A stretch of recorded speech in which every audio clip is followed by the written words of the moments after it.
घंटे में स्वागत आपका। मैं हूं योगेंद्र, आप देख रहे हैं खास खबर। खास खबर में हम बात करेंगे मोदी कैबिनेट के बाद जो विभाग मिले हैं, मंत्रालय जो आवंटित हुए हैं, उन मंत्रालयों में अगर हम देखें मोटा मोटी बात, जिससे वाकई किसी राष्ट्र की इमेज या विजन पर असर पड़ता है, वो महत्वपूर्ण जो विभाग हैं, मंत्रालय हैं, वो मोदी ने अपनी पुरानी टीम के पास ही रखा और उसी पुरानी टीम को यूं क्यों रखा है। मसलन राजनाथ सिंह, रक्षा मंत्री, गृह मंत्री अमित शाह, फाइनेंस मिनिस्टर निर्मला सीतारमण, विदेश मंत्री एस जयशंकर, और इसी तरह से कुछ ऐसे लोग भी हैं मंत्रिमंडल में जिन्होंने पहले उन विभागों को मोदी के साथ में एक बारी खेल चुके हैं। जेपी नड्डा है, धर्मेंद्र प्रधान है, महत्वपूर्ण विभाग जो है वो। तो एक बात तो ये लगती है कि पुरानी टीम पे भरोसा करके मोदी अपने एजेंडे पे, जहां कुछ टाइम के लिए आचार संहिता इलेक्शन की वजह से रुकावट आई, उससे बदस्तूर जारी रखेंगे, क्योंकि मोटे जो भी मंत्रालय हैं वो अपनी ही टीम के पास हैं। दूसरी बात, संगठक दलों को लेकर के अक्सर ये बात सामने आती है कि बैसाखियों की सरकार है और काफी प्रेशर में रहेगी। मुझे लगता है कि विभागों के बंटवारे के बाद किसी भी तरह का कोई असंतोष सामने नहीं आया, तो मंशा जाहिर है मोदी की कि कोऑर्डिनेशन किया होगा और उसके बाद विभागों का बंटवारा भी होगा। और बंटवारे में भी अगर हम देखें तो विपक्ष से जो अलायंस में लोग हैं, बहुत ज्यादा उनकी अपेक्षाएं नहीं रही। मुझे लगता है कि उन्होंने मंत्रिमंडल में पद मांगा, लेकिन शायद मंत्रालय ने। हमारे साथ इस पूरे मुद्दे पर चर्चा करने के लिए प्रमोद वशिष्ठ साहब दिल्ली से जुड़े हुए हैं, जयपुर से श्याम सुंदर शर्मा साहब हैं और देहरादून से हमारे साथ मनीष ओली जी हमारे साथ में हैं। प्रमोद जी, क्या लगता है आपको, जो दृश्य हम देख पा रहे हैं, मंत्रिमंडल की तस्वीर साफ हो चुकी है मंत्रालयों के साथ में, तो मोदी रुकने वाले तो नहीं इसी एजेंडे पे जो अब तक चल रहा था। मार्च में इलेक्शन डिक्लेयर होने की वजह से, आचार संहिता की वजह से आप मान के चलेंगे कुछ समय का जो एक ब्रेक लगा, उसे कंटिन्यू रखेंगे और फाइलें जैसे कि जैसे थी उसमें साइन भी नहीं चेंज करने पड़ेंगे, तो ये कंटिन्यू चलेगा सिलसिला? देखो योगेंद्र जी, तो एक चर्चा थी कि बैसाखी की सरकार है, दबाव में रहेगी, नीतीश नायडू जी जो डोयन का चला है पूरा, तो वो ऐसा नहीं लग रहा। जो मंत्रिमंडल के 71 में लगभग 60 मंत्री भारतीय जनता पार्टी के, और इसमें भी बड़ी बात ये है कि जो अहम मंत्रालय हैं बड़े सारे, गृह हो, रक्षा हो, विदेश हो, वित्त हो और ऊर्जा हो, ये सारे मंत्रालय बड़े बड़े ये भारतीय जनता पार्टी के पास ही हैं। तो ऐसा कुछ लग ही नहीं रहा बिल्कुल भी कि सरकार में मंत्रिमंडल को देखते हुए कोई दबाव है। 81 मंत्री बन सकते हैं, अभी जो 8-9 की ओर खाली है जो है ना पूरा, तो उसमें जो हालात अभी देखी जाए तो जो काम शुरू हुआ है पुराना, वो दिल्ली के जो राजनीतिक गलियारों में, दिल्ली के जो अफसरशाही में और दिल्ली के जो अहम बुद्धिजीवी वर्ग में अगर उसको चर्चा में लिया जाए तो वहां कहीं भी इस तरह की कोई चर्चा सामने नहीं आई कि ये कोई मोदी सरकार इस बार दबाव में काम करने वाली है। जैसा कि इन्होंने पहले दिन ही जीतने के बाद स्पष्ट कर दिया था, पहली मीटिंग में ही पूरी तरह से जो वहां हुई थी कि मेरा एजेंडा जारी रहेगा और मैं दबाव में कोई काम नहीं करूंगा, और मेरी विदेश नीति सीमा जो सारा उन्होंने स्पष्ट कर दिया था मोदी जी ने कि मैं वही काम करूंगा। तो इसमें लग रहा है कि ऐसा कोई संकट आने वाला नहीं है कि मंत्रिमंडल में कोई ऐसा हो जो, लेकिन संकट वहां आएगा जो 233 सीट आई है विपक्ष को, उसमें थोड़ा लग रहा है कि इस बार विपक्ष पूरी तरह से भारी हावी रहेगा। इसमें अभी देखते हैं, अभी तो पहली जो मीटिंग हुई उसमें पता लगेगा कि क्या स्थिति रहती है, लेकिन संख्या बल ज्यादा होने के कारण विपक्ष पूरी तरह से तैयारी करके आएगा। दूसरा, संघ से भी इनको इस बार बड़ा दो हाथ करना पड़ सकता है कि जैसे मोहन भागवत जी ने एक बड़ी बात कही कि 1 साल से मणिपुर में जो मुद्दा उन्होंने उठा दिया वो साफ साफ कह दिया कि काम करें और ज्यादा मतलब उसमें नहीं आना चाहिए घमंड गर्म, इस तरह के हिंट उन्होंने दिया। तो यहाँ भी लग रहा है कि मंत्रिमंडल और जो एनडीए की जो दूसरे घटक दलों की कमी ये पूरी कर देंगे। ये लग रहा है कि इस बार बड़ा फूंक के कदम रखना पड़ेगा, क्योंकि आरएसएस संघ भी पूरी तरह से अग्रेसिव है और विपक्ष भी जो हालात अभी देख रहे हैं वो भी अग्रेसिव है। लेकिन मंत्रिमंडल के जो काम है वो मुझे नहीं लग रहा कि कोई रुकने वाले हैं, और दोनों ही सदनों में भी नहीं रुकने वाले, ये भी स्थिति पूरी तरह से स्पष्ट नजर आ रही है। बिल्कुल आप सही कह रहे हैं, एजेंडा वही है जो सरकार के हाथ में रहेगा। और यूं अगर हम देख के चलें, क्योंकि जवाबदेही नरेंद्र मोदी की है, उन्होंने अपने भरोसेमंद लोगों के साथ में जो टीम बनाई है उससे महत्वपूर्ण जो मंत्रालय है उन्हीं को दिए हैं। यानी कि कुछ लोग जिनसे पहले काम ले चुके हैं वो उन्हीं पे भरोसा करके अपने एजेंडे को आगे बढ़ाएंगे। मनीष जी, आपके पास में आना चाहूंगा मैं।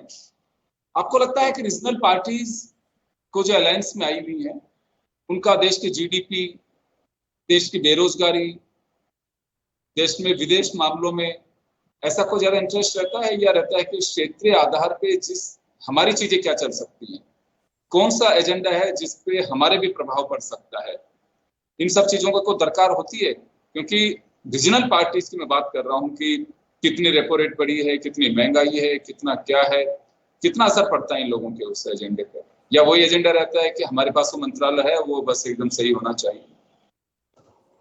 देखिए, इसमें अगर हम जब क्षेत्रीय दलों की बात करते हैं तो निश्चित रूप से जो उनका जो पूरा ध्यान रहता है वो तो अपने राज्यों पर रहता है। चाहे आप टीडीपी को ले लीजिए, चाहे आप नीतीश कुमार जी को ले लीजिए, वहां पर आप ये देखेंगे कि जो भी मसले सरकार के, केंद्र सरकार के स्तर पर लिए जाएंगे उस पर टीडीपी और जनता दल ये निश्चित रूप से देखेगी कि उसका असर उनके राज्यों पर क्या पड़ रहा है।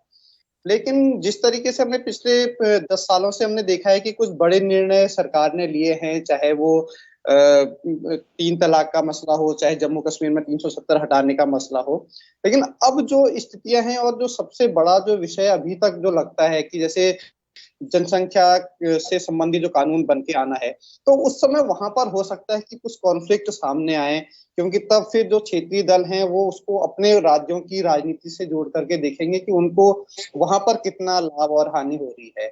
और उस समय जो अभी तक जो बिल्कुल स्मूथ चलती हुई एक सरकार दिख रही है, हालांकि बहुत ही शुरुआत है, लेकिन ये तो जो लोगों का विरोध है वो तब सामने आएगा जबकि ऐसे इश्यूज पैदा होंगे जहां पर कि दोनों के बीच में कॉन्फ्लिक्ट होता हो। और खास तौर से जैसे आपने बात की जो क्षेत्रीय दल और उनकी जो वहां की राजनीति है वहां पर किस तरह से प्रभावित होती है, तब असली जो मकसद हम देखेंगे कि केंद्र सरकार और जो चाहे उसमें संघ भी शामिल हो या फिर प्रधानमंत्री मोदी और उनकी जो कोर टीम है वो फिर कैसे समन्वय बैठा पाते हैं, तो उस समय ये देखना बहुत जरूरी होगा।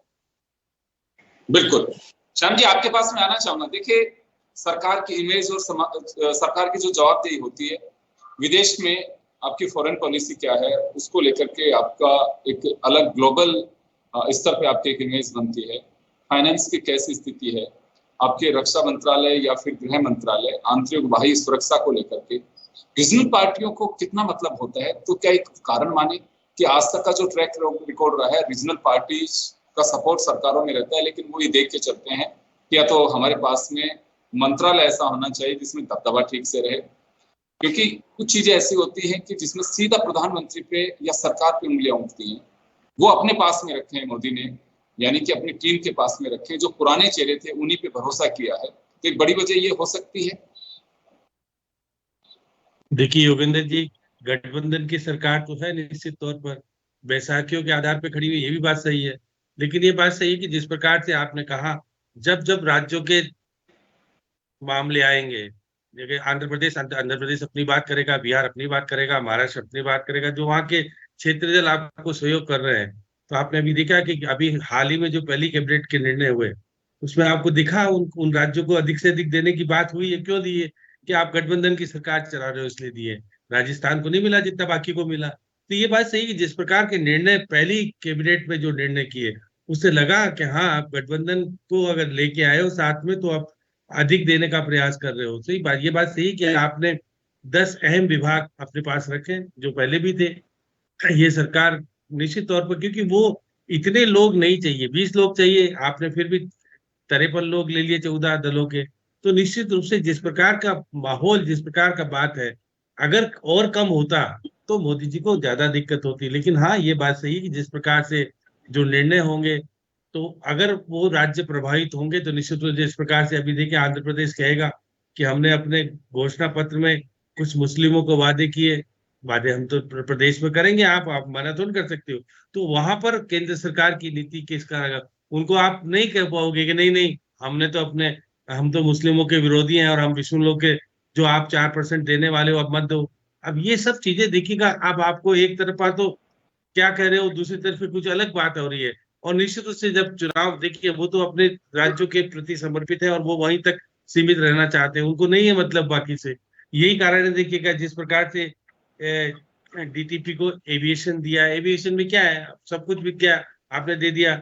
जेडीयू को डेयरी वेरी जो दे दी उनको, वो दे दी, कोई बात नहीं।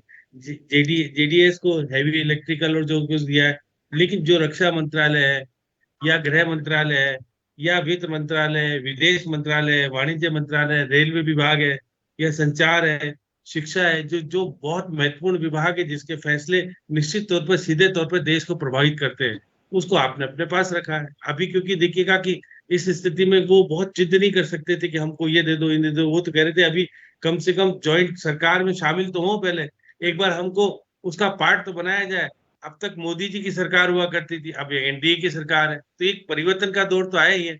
कि पहले तो कहते थे मोदी जी कहेंगे, मोदी है तो मुमकिन है, लेकिन अब मोदी है तो मुमकिन नहीं हो पाया ना सरकार बनाने में। सरकार बनाने में आपको अगर स्थानीय दलों का सहयोग लेना पड़ा, जिस प्रकार के फैसले आप करोगे, तो निश्चित रूप से उनकी बात को सुनना पड़ेगा।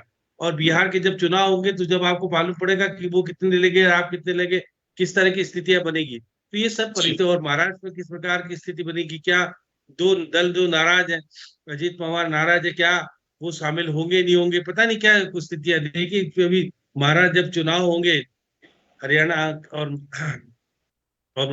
महाराष्ट्र के और इधर के बिहार के जब चुनाव होंगे, निश्चित रूप से उस वक्त स्थिति अलग बनेगी। तो हाँ, अभी तो कह सकते हैं सरकार चलेगी, इसमें कोई दिक्कत नहीं, सरकार में तो कोई दिक्कत नहीं, और फिर तोड़फोड़ और भी कर सकते हैं, निर्दलीय को और भी ला सकते हैं। तो जिस प्रकार से, क्योंकि संख्या की दृष्टि से बहुत ज्यादा लोग नहीं चाहिए, 20 लोग चाहिए, लेकिन उन्होंने फिर भी कहा नहीं, अपने सहयोगों को। अब आप देखिए, बिना विभाग, बिना जीते हुए व्यक्ति को इन्होंने मंत्री में शामिल किया है। इसका मतलब है कि आप पंजाब में अपनी स्थिति को बनाए रखना चाहते हो, या केरल में एक व्यक्ति जीत के आया, आपने मंत्री बनाया, इसलिए कि मंत्री रहेगा तो घूमेगा फिरेगा तो आपका प्रचार प्रसार करेगा। तो निश्चित रूप से आपने अपने निर्णय किए हैं, तौर तरीके अपनाए जो अपनाना चाहिए, और सहयोगियों को विभाग देकर के अभी फिलहाल तो उनको एडजस्ट करने का प्रयास किया, लेकिन अभी भी 2 दल नाराज है। और लोकसभा के अध्यक्ष कौन बनेगा अभी देखिएगा। अभी देखिए, जैसे अब सत्र शुरू होगा तो कुछ चीजें सामने आएगी, और अभी तो हम कह सकते, शुभकामनाएं दे सकते हैं कि हाँ, अच्छी चले सरकार, देश की उन्नति हो, यही हम चाहते हैं योगेंद्र जी।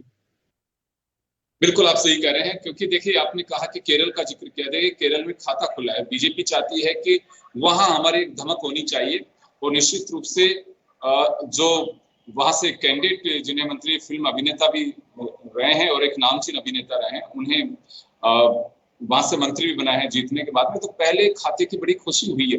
पहले ये कहा जा रहा था कि जिन राज्यों के अंदर चुनाव हो चुके हैं वहां मंत्रिमंडल में प्रतिनिधित्व कम मिल सकता है, राजस्थान का काफी जिक्र हो रहा था, लेकिन खारिज किया। देखिए मोदी अपने एजेंडे पे चलेंगे और मोदी का अपना एक विजन है, क्योंकि जवाबदेही भी उन्हीं की है। तो ऐसे में राजस्थान से 4 वापस से ले ली। अश्विनी वैष्णव को भी काउंट करें तो उड़ीसा से बेशक वो राज्यसभा सांसद हैं, लेकिन रहने वाले राजस्थान के ही हैं। तो इस तरह अभी लोकसभा अध्यक्ष पे भी निगाहें टिकी हुई है कि क्या ओम बिरला को बनाया जा सकता है। तो यहाँ ये कहा जाएगा कि 3 चेहरे तो ऐसे हैं जो पहले भी मिनिस्टर रहे हैं इनमें से, और एक बार फिर भागीरथ चौधरी पे इन्होंने जाट बेल्ट को साधने के लिए कोशिश की है। तो सोशल इंजीनियरिंग पहली बार नहीं हो रही, हर बार यही होता है कि सोशल इंजीनियरिंग के जरिए आप कैसे आगे बढ़ सकते हैं, कैसे किन्हें आपके लिए बेनिफिशियल हो सकता है, वो एक होता है। अनुभवी लोग जो हैं उनका भी एक उसमें कंट्रीब्यूशन है, उसको भी लेना बहुत जरूरी होता है, क्योंकि बड़े जो मंत्रालय उनमें रिस्क नहीं ले सकते आप। गृह मंत्रालय हो, सहज बात नहीं है, अमित शाह कर रहे हैं काम, उसमें पहले भी किया है उन्होंने। ये नहीं कहा जा सकता है कि चलिए साहब वो चैन की नींद से सोते हैं। वो रक्षा मंत्रालय है, फाइनेंस मिनिस्टर है, एचआरडी मिनिस्टर है, रेलवे है, कुछ ऐसे ये मंत्रालय हैं जिनमें वाकई आपकी कोर टीम की आवश्यकता है। उस एक्सटर्नल अफेयर्स मिनिस्टर है। तो कुछ ऐसे मंत्रालय हैं जिनमें बहुत जरूरी है कि आपकी इमेज, सरकार की इमेज, उसके साथ में ग्लोबली और हमारे यहाँ खुद के हिसाब से भी जुड़ी हुई है। मैं प्रमोद जी आपके पास में आना चाहूंगा। मोदी का एजेंडा साफ है कि जिन डिपार्टमेंट मंत्रालयों की वजह से देश की साख पे असर पड़ सकता है, पब्लिक डीलिंग में असर पड़ सकता है, वो तो खुद के पास रखे। क्योंकि मैं एक स्टोरी पढ़ रहा था कहीं पे, जो रीजनल पार्टीज है उन्हें देखिए देश के जीडीपी से कोई लेना देना नहीं है, क्या है क्या नहीं है, ना किसी रेपो रेट से कोई मतलब होता है। कोई बड़ा एजेंडा है उसे कोई मतलब नहीं होता है, आपका विदेश में जाने से आपकी क्या इमेज पड़ रही है उनको कोई मतलब नहीं। उनके अपने एजेंडे हैं और एजेंडे उनके हैं, इसी वजह से ज्यादा इन्होंने कोई बार्गेनिंग नहीं की, ये माना जा सकता है। देखो योगेंद्र जी, इसमें कोई दो राय नहीं कि जो मंत्रालय बटे हैं और उनमें जो लोग गए हैं, हम उनको किसी भी मंत्रालय में किसी भी लीडर को चैलेंज नहीं कर सकते कि ये कमजोर है। आज भला शिवराज सिंह चौहान जी को ले लें, मनोहर लाल जी को ले लें, अमित शाह जी ले लें, जो विदेश मंत्रालय में उन्होंने काम किया है पूरी तरह से, और मुझे ऐसा नजर नहीं आ रहा था, हालांकि हो कोई पता नहीं, काम करने के बाद ही पता लगता है, लेकिन फिलहाल ऐसा कोई नजर नहीं आ रहा था कि जो इन मंत्रालयों में वर्तमान परिस्थिति में काम करके दिखा दी उस तरीके से। तो जो लिए गए हैं वो तो मजबूत है, इसमें कोई दो राय नहीं। बस इसमें एक बड़ी बात हो रही है कि इस समय एनडीए की 22 राज्यों में सत्ता है, 22 में, और अब बड़े बड़े राज्यों में इलेक्शन आ रहे हैं। अब ये भी कारण हो सकता है, ये मजबूती के लिए काम करने के लिए ये भी हो, जैसे बिहार है, महाराष्ट्र है, दिल्ली है, झारखंड है, हरियाणा है, बड़े बड़े स्टेट्स हैं, इनमें अब लगभग 1 साल के अंतराल में इलेक्शन होने विधानसभा के। तो ये भी एक हो सकता है कि इन राज्यों में चुनाव को देखते हुए कोई नए एजेंडे के रूप में कोई बड़ा काम। और दूसरी बात एक बड़ी और है कि जब मोदी जी शपथ ले रहे थे तो वैष्णो देवी जा रही बस पर गोलियां चल रही थी। तो ये भी एक चैलेंज है, इस चैलेंज को आप भुला नहीं सकते। और आप गृह मंत्री ऐसा घुटा घुटाया चाहिए जिन्होंने कभी काम किया है और जिनको थोड़ा पता हो। अमित शाह ऐसे नेता हैं जिन्होंने 370 जो हटी इसमें, तो इस पर इन्होंने काम किया है। हम जम्मू कश्मीर का इन्होंने चप्पा चप्पा छाना भी है, तालमेल बना के इन्होंने वहां रखा है सारा, किस तरह से क्या करना है। तो हो सकता है कि इस वजह से भी कि भाई उनको सीआरडी की रिपोर्ट तो पहले ही जाती है, आईबी की रिपोर्ट पहले ही जाती है, क्या स्थिति क्या हालात होने उनको तो पहले से ही पता होता है, सतर्कता रहती है, अलर्ट इसीलिए किए जाते हैं। तो ये भी एक चुनौती है, चैलेंज है, जैसे अभी पकड़े भी नहीं गए सारा। तो ये प्रमुख रूप से, और जो जल संसाधन का मामला है, पर्यावरण का है, ऊर्जा के क्षेत्र का है, विदेशी नीतियां हैं, विदेशों में जो मोदी जी ने बार बार बोला कि मेरी ये मन की इच्छा है कि मैं विदेशों में हमारा जो 5वें नंबर पर है, हम इस टाइम तीसरे पे आ जाएं। और ये नायडू जी ने बोला कि ये मुझे बड़ी खुशी रही कि विदेशों में हमारी साख मोदी जी ने अच्छी जमाई। तो अब इसका मतलब घटक दल भी ये चाह रहे हैं, प्रमुख जो घटक दल हैं वो भी उनकी भी मंशा अच्छी है कि हमारी साख बने, हम जाएं तो, और अच्छा हमारा एक नेटवर्क हमारे जो NRI और जो भी वहाँ रह रहे हैं वो हो। तो वो भी एक नीति इनको बड़ी संभाल समझ के चलना पड़ेगी। और जहां तक राज्यों का है, अब जब मान लो 16 सीट के हैं, 12 के हुए हैं, 4% उन्होंने आरक्षण अब भी दे ही रखा है मुस्लिमों को। भारतीय जनता पार्टी ने तो विरोध ये कह हट गए थे कि भाई इनका ये खुद का एजेंडा है, तो विशेष पैकेज तो लेंगे ही लेंगे। वो अब यहाँ छेड़छाड़ नहीं हुई तो अपने स्टेटस के लिए ले लेंगे। बिहार में देखिए पैकेज देने में कहीं कोई बात नहीं, पैकेज देने में कोई दिक्कत नहीं होती कोई भी गवर्नमेंट की। देखिए जब बैसाखियों पे आप चल रहे हो तो आपको भरोसा तो करना ही पड़ेगा जो नीचे शोल्डर के नीचे लगी हुई है उस बैसाखी पे, और उसे मजबूत भी करना आपका जरूरी होगा। बेशक कोई नहीं चलेगा कि मैं लंगड़ा के चलूं या बैसाखी के सहारा चलूं, लेकिन मजबूरी में आपको चलना पड़ रहा है तो बैसाखी को आपको मजबूत भी रखना होगा। तो ये एक एजेंडा का हिस्सा है, क्योंकि हम पहले के अगर दौर की बात करें तो जिसमें गठबंधन की सरकारें चली हैं उनके मिनिमम कॉमन प्रोग्राम पे आपको काम करना है। मुझे ध्यान है UPA 1-2 अटल जी के टाइम पे जैसे सरकार का गठन हुआ था तो उस वक्त भी प्रमोद महाजन साहब ने ब्रीफिंग की थी और उसमें बताया था कि हम लोग मिनिमम कॉमन प्रोग्राम जो नेशनल डेमोक्रेटिक अलायंस हमारा बना है उस पे आगे बढ़ेंगे और इस एजेंडे पे काम करेंगे। समान विचारधारा वाले लोग हमारे साथ में आए हुए। इसी तरह से UPA में भी आपको ध्यान होगा कम्युनिस्ट पार्टी ने जब UPA 1 में हिस्सेदारी निभाई थी तो पाठ्यक्रम को लेकर के काफी चर्चाएं हुई थी, काफी मीटिंगें भी हुई। तो मिनिमम कॉमन प्रोग्राम पे आपका एजेंडा सारा चला जाता है, लेकिन अभी भी मिनिमम कॉमन प्रोग्राम को लेकर के कोई स्थिति स्पष्ट नहीं हुई है। फिलहाल तो एक ही कॉमन प्रोग्राम है कि जवाबदेही नरेंद्र मोदी की है और महत्वपूर्ण विभागों में अपने भरोसे के लोग रखे जिनका काम वो पहले देख चुके हैं। यानी कि साफ साफ है कि मोदी इतनी जल्दी प्रेशर में नहीं आएंगे जहां से भारत की इमेज का सवाल होगा या जनता के बीच सीधी जवाबदेही होगी। वो डिपार्टमेंट्स, यूं तो देखिए हर डिपार्टमेंट महत्वपूर्ण है, जनता के प्रति उसकी जवाबदेही होती है, जनता का जुड़ाव होता है, लेकिन जिससे ये कहा जाता है चाहे फाइनेंस हो, एक्सटर्नल अफेयर्स हो, रक्षा हो, आपके गृह मंत्रालय हो, कुछ ऐसी चीजें हैं जिनको लेकर के उन्होंने अपने लोगों के पास में रखा जिनका वो काम देख चुके हैं। मैं मनीष जी आपके पास में लौटूंगा एक बार।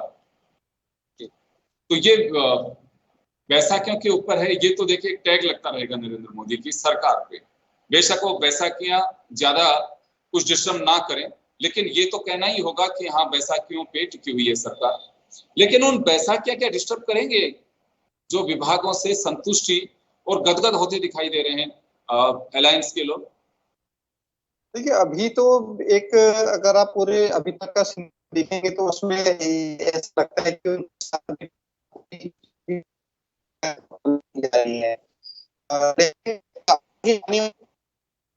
कॉन्फ्लिक्ट पैदा हो गया तो खैर अभी चुनाव हुए ही है, वहां पर तो इस तरह की स्थितियां होंगी नहीं, लेकिन जब हम बिहार की बात करेंगे वहां पर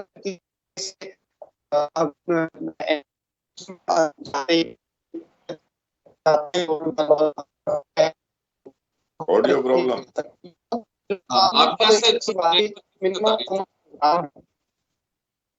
मैं मनीष जी वापस लौटता हूँ आपके पास में, आपके नेटवर्क का इश्यू आ रहा है। मैं श्याम जी के पास में जाना चाहूंगा। श्याम जी आपको ध्यान होगा कि जब मीटिंग हुई तो उसमें भी 47 2047 का विजन तो अभी भी रखा है।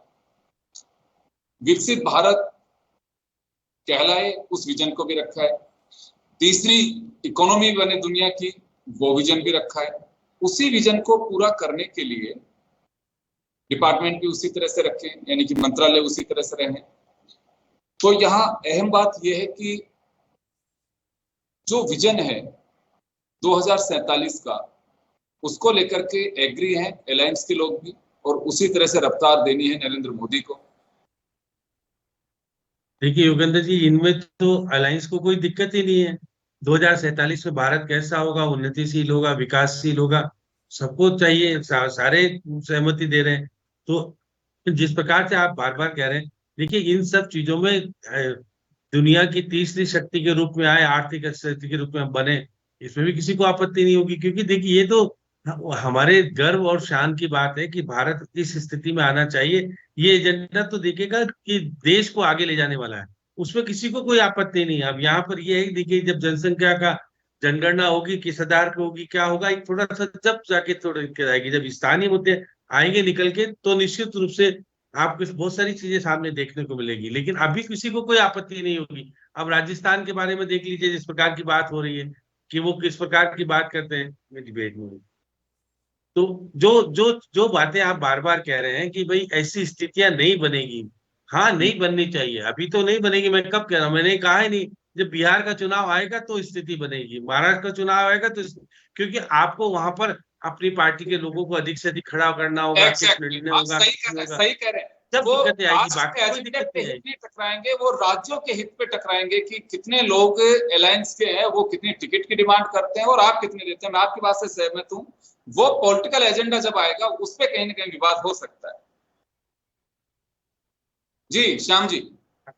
बाकी तो और कोई दिक्कत नहीं है। बाकी तो देखिए उनको मिल गया, उनको मिलेगा तो निश्चित रूप से कैबिनेट में बैठेंगे, तो अपनी राज्यों की मांग और जो इस तरह से जो कहा जाता है वो कहा जाएगा और उसको पूरी भी करेंगे।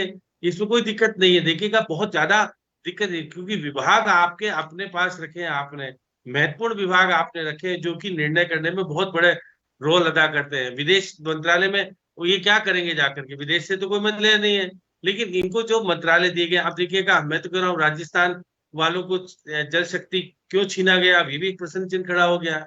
पता नहीं क्या कारण रहे, मुझे नहीं पता। राजस्थान को बहुत अच्छे विभाग मिल नहीं पाए जो मिलना चाहिए, एक आध विभाग। अब देखिएगा मध्य प्रदेश के ही थे तो तोमर साहब, उनके पास कृषि विभाग था, आप देखिएगा इनके पास भी कृषि विभाग दे दिया।